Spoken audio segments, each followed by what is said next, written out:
right, y'all. We got 5 training camp battles, man. We're gonna talk about it right now.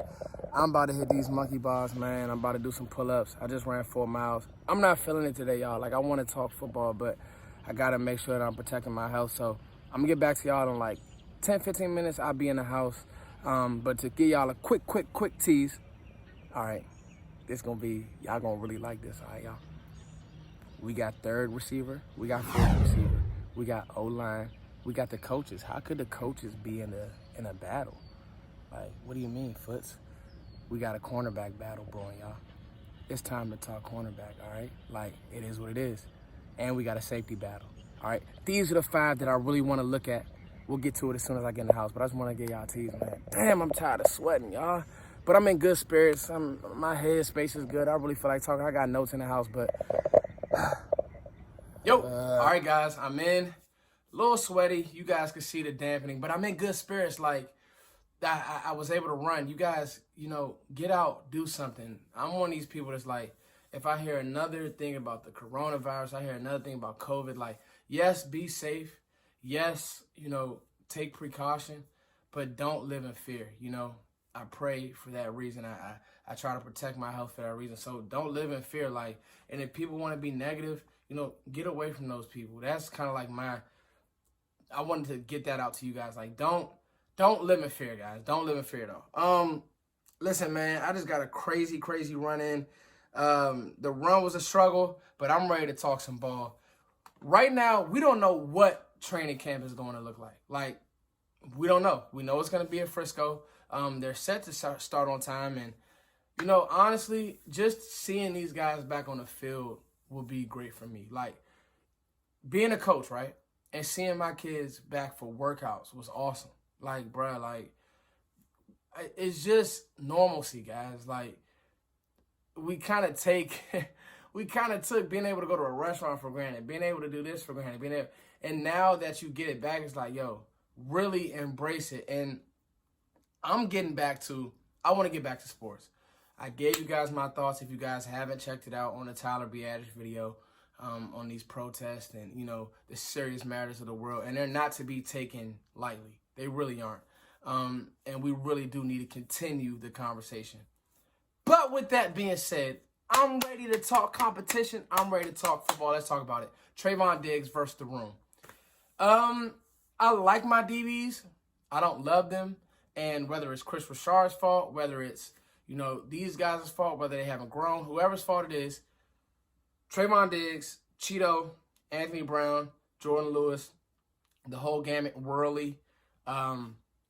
It's time for somebody to emerge. And I like that there's going to be competition. I'm telling you.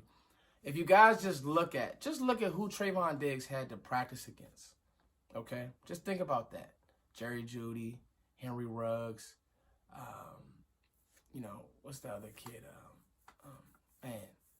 They got another receiver that's just off the charts. You guys will help me out. I know Jamar Chase and dang, what is his name? These guys run together. Anyway, it's the UNC receiver that's going to be really good this year coming out, and Jamar Chase and the Bama one. Bama, they just have a load of talent. That's the point. Trayvon Diggs has played against really good talent. And I think that, the one thing, and what about Trayvon Diggs versus CeeDee Lamb? Like, that's going to be a battle to watch. I'm thinking about that as I talk about this video. Like, but the one thing that I think that you won't see is players running away from Trayvon Diggs. Like, really studying and watching his film, he really has really good makeup speed. The problem with him is somewhat technique issues, but I think for him being a one-year corner, I think that's something that you could clean up. And he reminds me a lot of a Kevin King, somebody who Mike McCarthy drafted. So, listen, I'm not saying he's going to be a starter, but don't be surprised if he pushes these guys. And you just want battles all around that room, okay? Because a lot of these guys, Jordan Lewis, Cheeto, on the last year of their deal, like Cheeto is such a weird case study to me because he's so up and then he's so down. And I don't know if it's confidence. I know that Richard, all of our DBs, all of our corners last year just didn't play the ball well in the air, and that was my issue. They were in decent position a lot. They just didn't play the ball in the air. So hopefully, within these battles, they go out here, they make some plays, man. You playing against, and you're practicing against Michael Gallup, Amari Cooper, CeeDee Lamb. Let's go. So that'll be a good one to watch. You guys, let me know. Does Trayvon Diggs stand a chance? Does he not? I think he does. Like I said, historically, the Cowboys, this draft, I've had NFL fans from all different teams come on some of my videos. I can show you guys. And they say, wow, you guys really nailed this draft. So it'll be something to watch. Center, guard, what's going to happen? Tyler Biadasz, Joe Looney, Connor McGovern. I wrote it all down, guys. Dang it.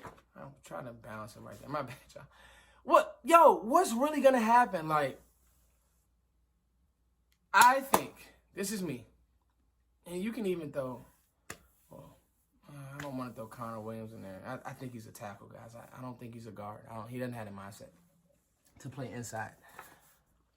The point is, y'all, I'm cotton now too, man. I need to drink more water before my run. The point is, me personally, and I said in the video, I think that Biadasz is a day one starter because he's a true center. And I like Joe Looney.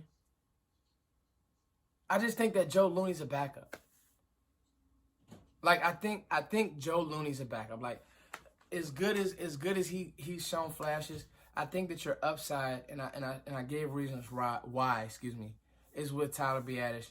And I think that if you want to kick Joe Looney to guard and then work McGovern in, because we got to be honest, with McGovern's pec injury, we don't know I don't know what Connor McGovern looks like in the NFL.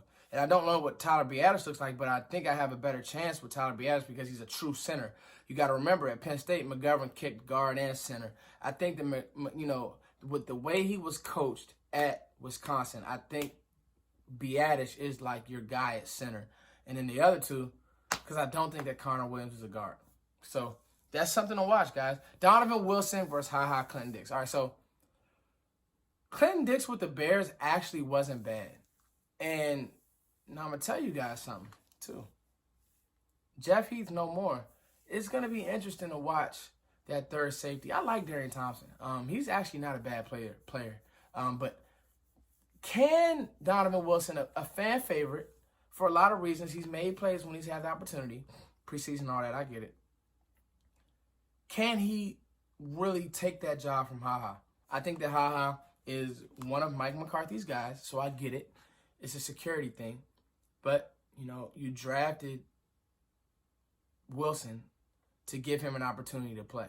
So, can he uproot and say, I'm the guy, X Woods, Wilson? Wilson has a knack for the ball. Dallas didn't draft the safety when I've been consistent. Draft Grant Delpit, draft whoever. They didn't. They're not going to. It's clear they're going to go with their guys, Xavier Woods and whoever else.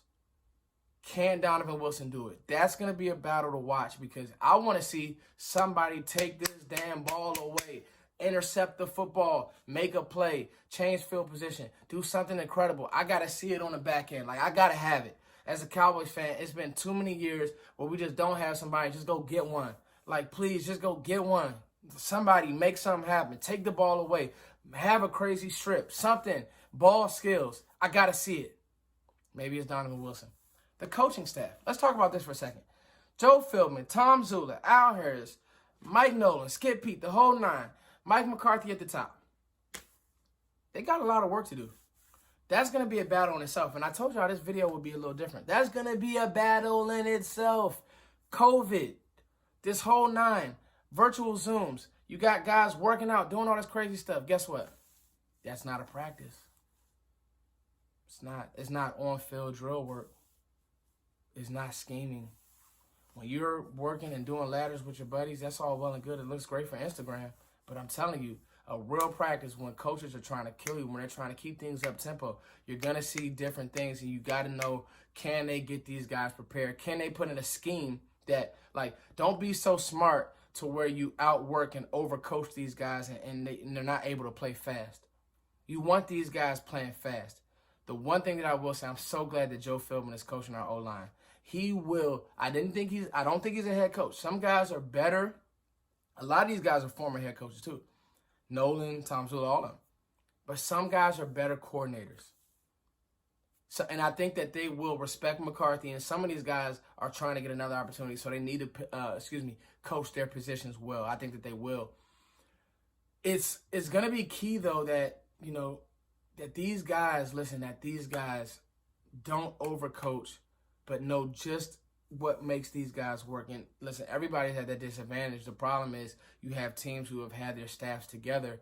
The one thing that I will say is, with Mike McCarthy taking that year out and transforming his home, I know that he's had the technology and with the Zoom calls and all that, and I've heard that everything has been very professional. So I'm very excited about that part of things, and that it's been very organized. So hopefully these guys come into camp. If there is any type of in-person OTA type situation before camp. Now, the positive, turning this negative into a positive, is that these guys really got a chance to get real rest. Their bodies, even from the draft, going from preparing for the draft to running these 40s to doing all that crazy stuff to now, they get a chance to get real rest. I am excited about that. So we'll see how things turn out. And number 5, third and fourth receiver position. This is going to mess your guys' mind up, but I really don't think that you need to even think about a third receiver. And I'm going to tell you why. It doesn't matter. Listen, this is going to be an offense this year. I feel like that coverage dictates where the ball goes. Amari Cooper's paid. You do not have to force him the ball, though. Another thing, you might want to think about Michael Gallup in the slot. I love him on in-breaking stuff, and I love him across the field. If you don't like your tight end play, just keep Michael Gallup on the field. Okay? More 3 receiver sets. Seriously, 11 personnel. Go 11 personnel. 1 tight end, 1 receiver, 3 receivers. 1 tight end, 1 running back, 3 receivers. You don't have to force a double tight, so you don't have to force 12 personnel, whatever. You don't. All right, because at the end of the day, I think that Michael Gallup is the key.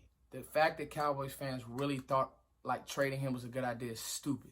It's flat out stupid because if somebody gets hurt, he can be a 1. You have CeeDee Lamb who can play on the outside.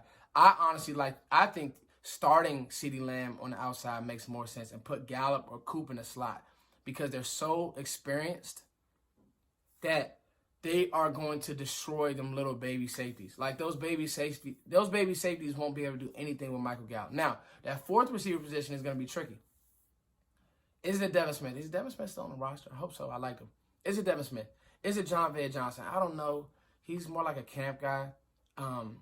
Is it, man, you start forgetting. Who is it going to be? Like, somebody step up. You ideally want it to be a guy who can come in and play a 1 or be an X receiver. But if not, who is it going to be? You guys let me know. That 4th and 5th receiver position is up for grabs. It's literally anybody's game. They're going to have to go out there. They're going to have to make plays in preseason and in camp. So, it's your boy, Foots the King, as always. What do you guys think about these training camp battles? These are some sneaky ones. And I'll do some more videos on this stuff. But I got to thinking today. I got my mind going. So, you guys let me know, as always. It's your boy, Foots. Hey.